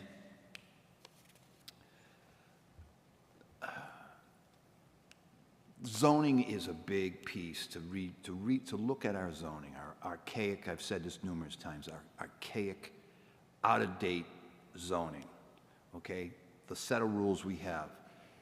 Our planning department does and has done a phenomenal job of articulating and interpreting at times, conflicting piece of one zoning ordinance versus another zoning ordinance on a similar topic, and then trying to determine which one are we going to follow so that we avoid, in the conditions and in the findings, any kind of an appeal process. It's an extraordinary effort. Having been on the planning board for 13 years, having worked in the mayor's office for 3 years, I have seen the phenomenal work that gets done in that area. So I'm wondering, what are the plans going forward within this year? Where would you say resources would be needed for the implementation of the master plan? And then subsequently, if there is anything, as a secondary question, anything to do with our zoning work? I think an overall zoning rewrite, as you speak of, is going to be a work in progress, right? And that may cover a couple of years. But I think there's small things, right? I always call it the low-hanging fruit that can be kind of taken off, right? And I think those are the things within the short term we're going to be looking at, right? And I think those are the things the zoning planner and myself are going to be kind of reviewing and hopefully taking those into consideration to say, hey, let's make these changes. Those are the changes that we can make on the fly because they make sense, right? We're going to be proactive. We're going to bring those into this decade, right? These are the things that people want, right? Does it make sense to send a coffee shop that wants to open up in the square to get a special permit, right? Those are the things that we can kind of look at, analyze, and then maybe come to the council and say, hey, this is low-hanging fruit, let's update this, let's move this forward, so we can be proactive, right, and we can encourage some investments. I think when you're talking about a larger zoning rewrite, I think that is going to take a little bit of time, but, the town just finished the master plan, and I think that is on one of the goals, is to start looking at these things, and I think that's going to happen over time. Okay, And so those are good answer. I want to just kind of focus a little bit on in the line item 50 under planning 511004 on page 7. There is $0 allocated for comprehensive zoning administration. Is there other areas that I'm missing where you would be doing the work you just described? You just described the work of, like, for example, the coffee shop not needing a special permit, right? Do you see that work being done in conjunction with all the other things that you have to do on a daily basis with no funding? Yes. You do, and how would that happen? By juggling a lot of different tasks, to tell you the truth. I think that just comes down to working, having experience, and knowing the processes that need to take place, right? And I think allocating the time that's needed, obviously, if we're going to make zoning a priority, Right. to be able to correct those fixes. Okay. I think And do you see a workload? Do you see a workload going up over the next year with some of these big projects that are before you and the time and effort that has to go into the conditions and everything else? 100%. Yeah, workload's going up. And I think just like, you heard from Mary Beth and Russ, workloads have never, very rarely workloads decrease, right? Good work is usually, granted more work, right? And so I think, it's going to get busy in the planning office, especially when Armstrong gets filed. That's going to be a huge lift by this department. But I think having, maybe being able to take some of this low-hanging fruit and making these small changes can happen. And I hope they can. Okay, all right. And I just hope they can. All right, thank you. That was pretty much the extent of my questions for you, because it's pretty straightforward, a lot of things that are in your budget here, right? We go through it every year. It's pretty straightforward. But we are finding ourselves in a different situation where I'm glad that we are seeing more activity and investment coming into Braintree. That's what we really need. We've talked about that for the last year and a half, and we really need it in a responsible manner. So that's where your department comes in, to really bear down. So you've answered my questions. Okay. You've answered my questions, so I'm going to turn it back over to the, thank you, Madam Chair. Thank you, Councilor Reynolds. Councilor Flaherty? Oh, so I was thinking about the community preservation funds, and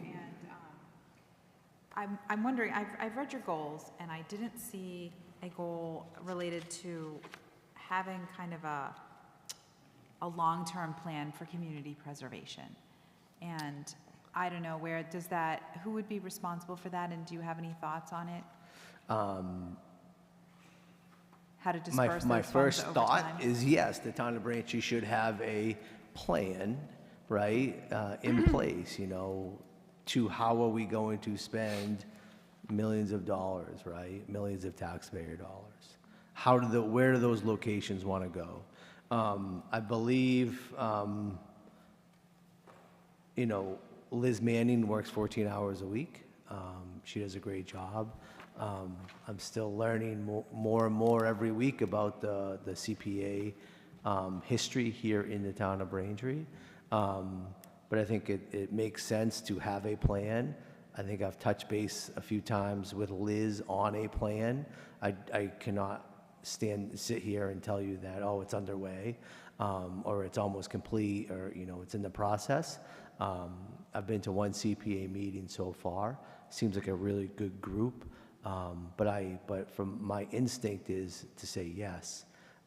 Braintree does need a plan to make sure the money is going into the areas where the citizens feel best, right? And if the citizens are represented by the boards and the committees and the council, then that needs to be kind of put forward. So it's something that I do see needing to be completed and/or need an investment in. Okay, and the other thing that I think Councilor Reynolds touched on the master plan, and we've discussed it being in implementation phase. And I was just curious if there has been a committee appointed for that? At this point, not to my knowledge, there has not been a committee appointed to that. Okay. Okay. And is there a plan to create a committee and begin that process? I would have to touch base with the mayor, because I believe she is the appointing authority. Okay. Those are my questions for now. Thank you. Thank you. Thank you, Councilor Flaherty. Councilor Moran. Thank you, and I'll be brief. Because you're new, I'm going to give you a pass tonight because I don't think it's fair to really get in depth on a budget that you really inherited rather than created. So, but I am going to raise a question. At the hearing last year, the Ways and Means hearing last year, I asked the CPC support staff to provide me with recurring updates on the progress on one project in my district, and that is the Highlands Playground street hockey rink that has been stalled because of a disagreement between the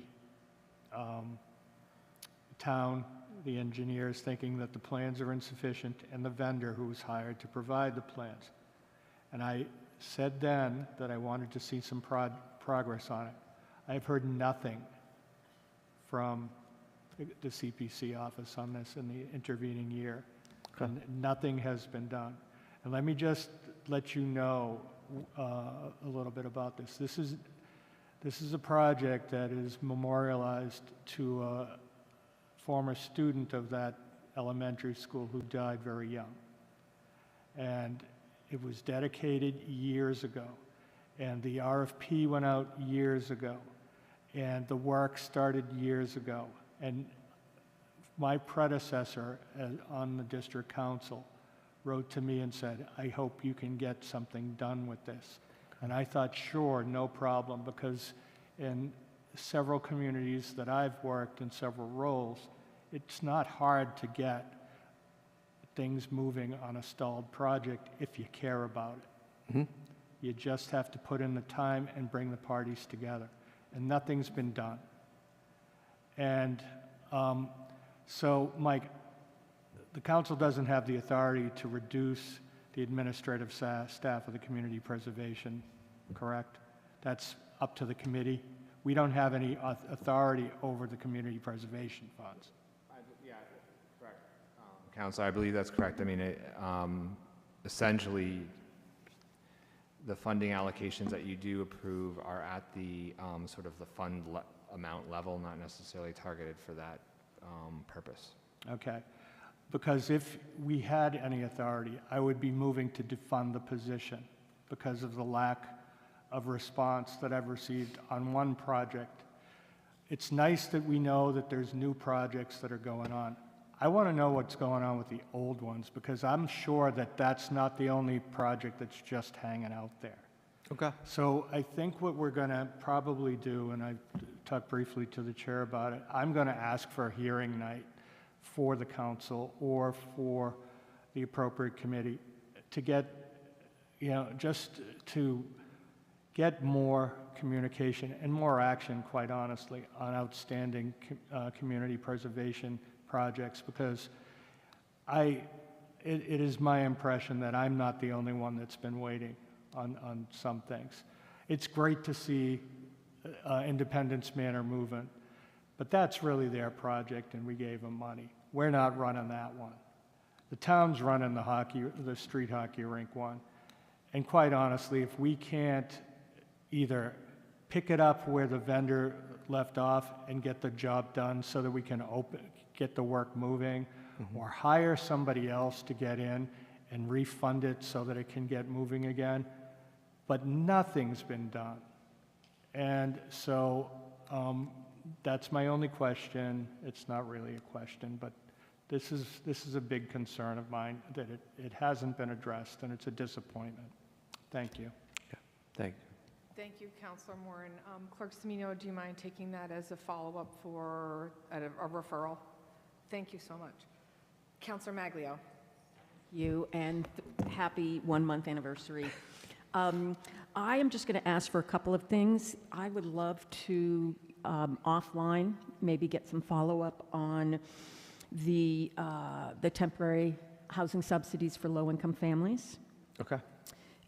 I'd love to know how that's administered, where those funds come from, and just to get a bit more background on that and understand where that is for 2026, and also understand how decisions are made for who gets support from that.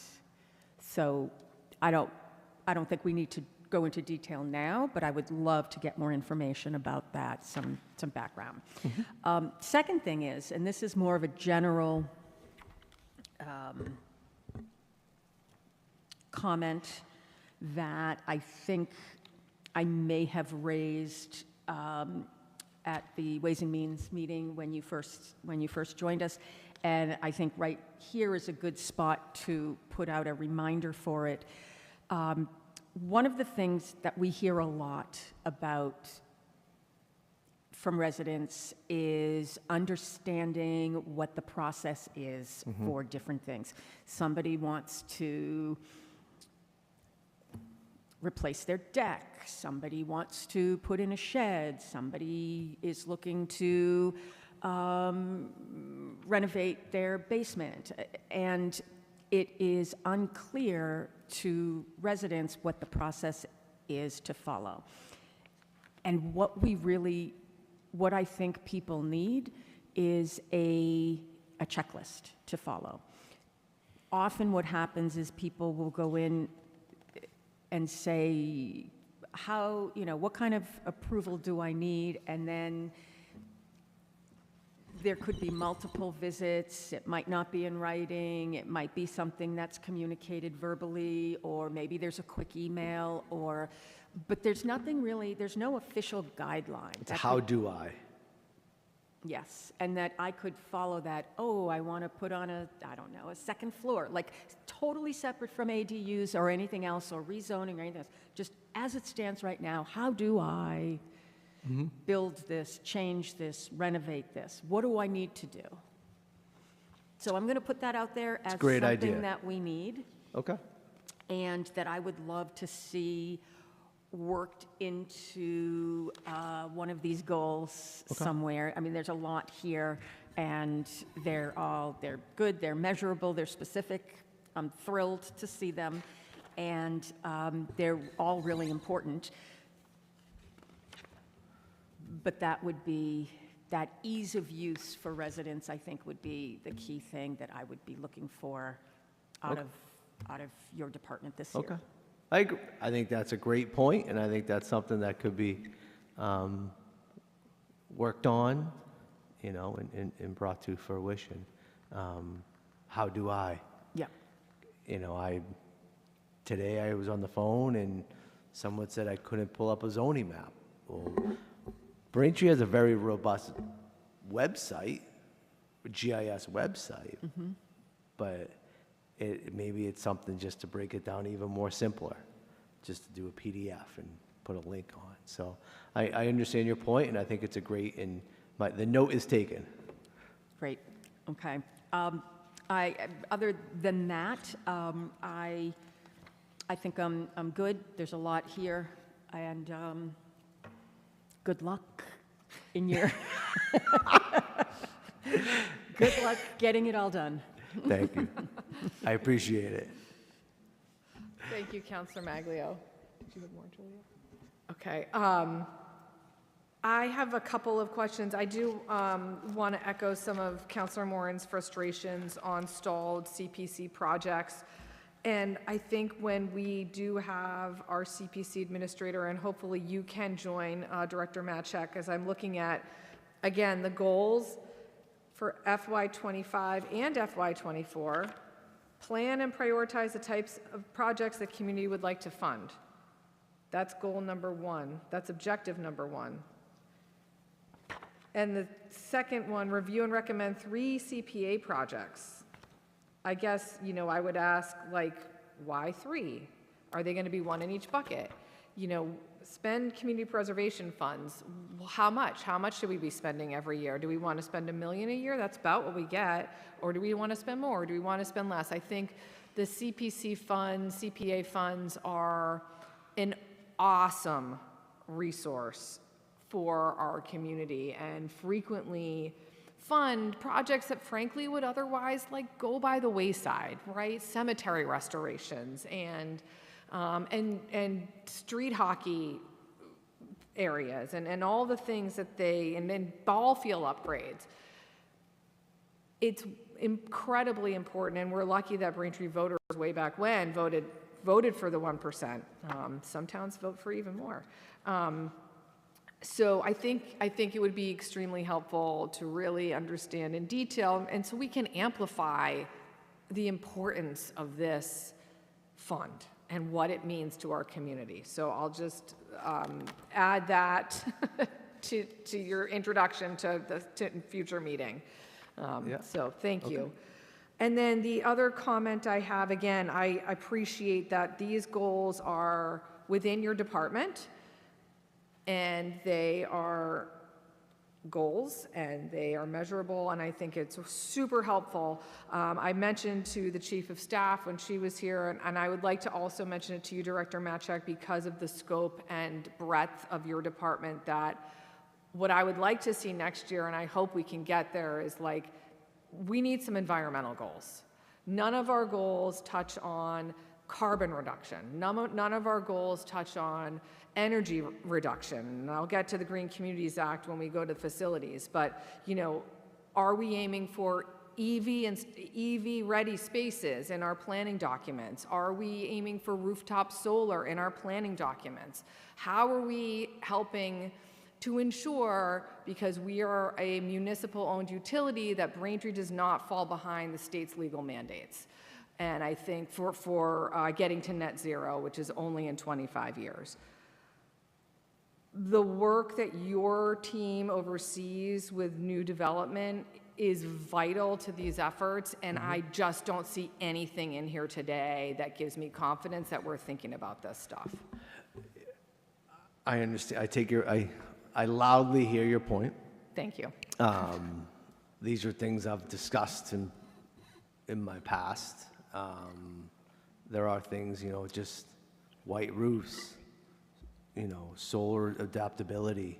Some of the things that you're talking about, I believe, and I do know, they're part of the building code, the 10th edition building code, right?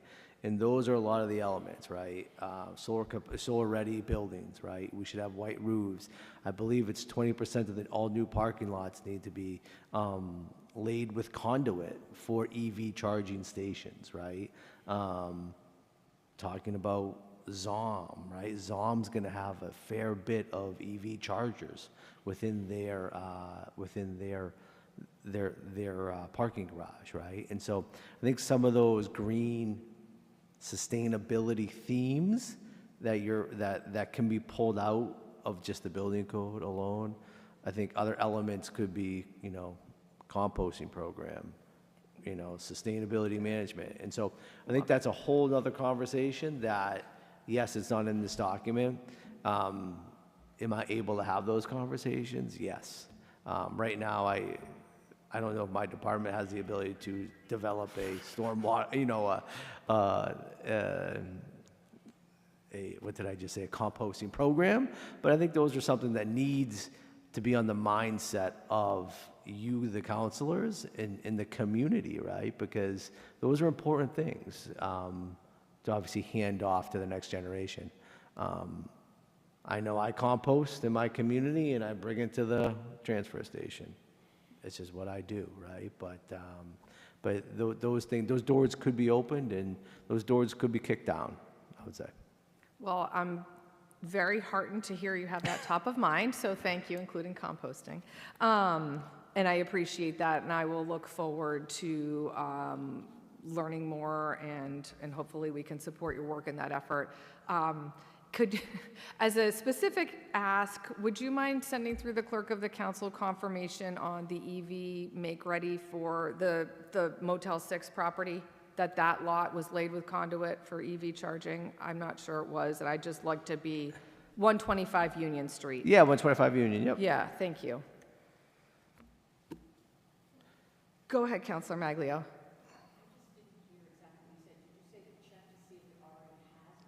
So, yeah, to see if they had laid the underground utilities necessary for EV charging on that lot.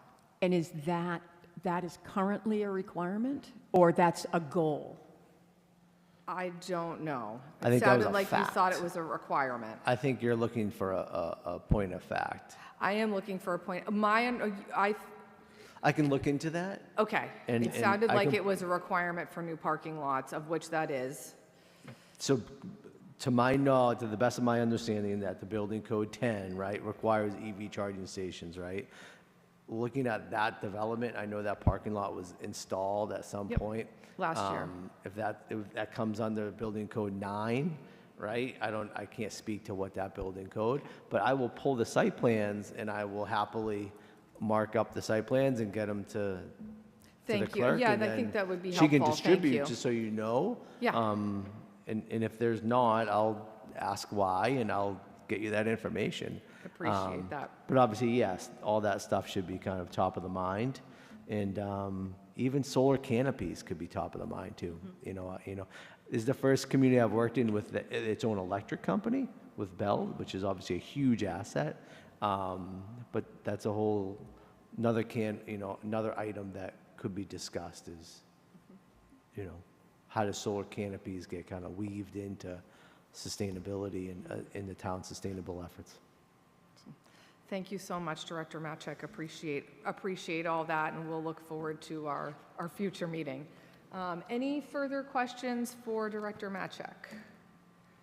Okay, and Director Esmond, I want to acknowledge and thank you again for being with us this evening. Okay, we do have a motion on our CPC funding. Councilor Moore, are you prepared to read those motions this evening? Let me just find my paperwork here. Thank you. Thank you, Madam Chair. Madam Chair, I move in accordance with the provisions of Mass General Law, Chapter 44B, Section 5, and the recommendation of the Community Preservation Committee that the sum of $150,000 be appropriated from the Community Preservation Fund to the Community Housing Reserve for acquisition, creation, preservation, or support of community housing, or the rehabilitation or restoration of community housing that is acquired or created as provided in Mass General Laws, Chapter 44B, Section 5. All in favor? Aye. Aye. Any opposed? That is unanimous. Madam Chair, I further move in accordance with the provisions of Mass General Laws, Chapter 44B, Section 5, and the recommendation of the Community Preservation Committee that the sum of $150,000 be appropriated from the Community Preservation Fund to the Open Space Reserve for the acquisition, creation, or preservation of open space or the rehabilitation or restoration of open space that is required or created as provided in Massachusetts General Law, Chapter 44B, Section 5. Second? All in favor? Aye. Any opposed? That is unanimous.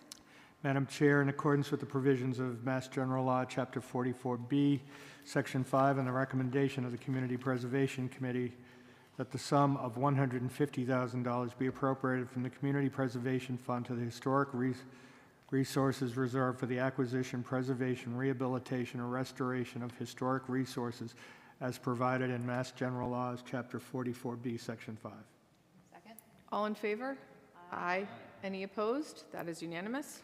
Madam Chair, in accordance with the provisions of Mass General Law, Chapter 44B, Section 5, and the recommendation of the Community Preservation Committee, I move that the sum of $743,844 be appropriated to the Community Preservation Fund to the Community Preservation Budgeted Reserve as provided in Mass General Laws, Chapter 44B, Section 5. Second. All in favor? Aye. Any opposed? That is unanimous. Madam Chair, in accordance with the provisions of Mass General Law, Chapter 44B, Section 5, and the recommendation of the Community Preservation Fund, or Committee, that the sum of $62,836 be appropriated from the Community Preservation Fund to the fiscal year 2026 Administrating Operating Fund as provided in Massachusetts General Laws, Chapter 44B, Section 5, said funds to be expended under the direction of the Community Preservation Committee and by the Director of Planning and Community Development. Second. All in favor? Aye. Any opposed? No. That is unanimous. No. Oh, I'm sorry, one opposed. Yeah, I'm voting no. I apologize. Thank That's you, okay. Councilor Moran. Can I have my sheet back? Yes, you can.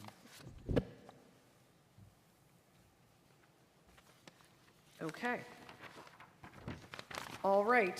In that case, that wraps up our hearings for this evening. And do we have a motion to table orders 25018 and orders 25020 to May 12th, 2025? So moved. Second. All in favor? Aye. Any opposed? Okay, that is unanimous. Again, I want to say thank you so much to BCAM for televising these hearings this evening and bringing us out to our residents. Our next budget hearing is on Monday, May 12th at 2025, beginning at 6:15 p.m. With that, is there a motion to adjourn? Second. All in favor? Aye. Any opposed? This meeting is adjourned.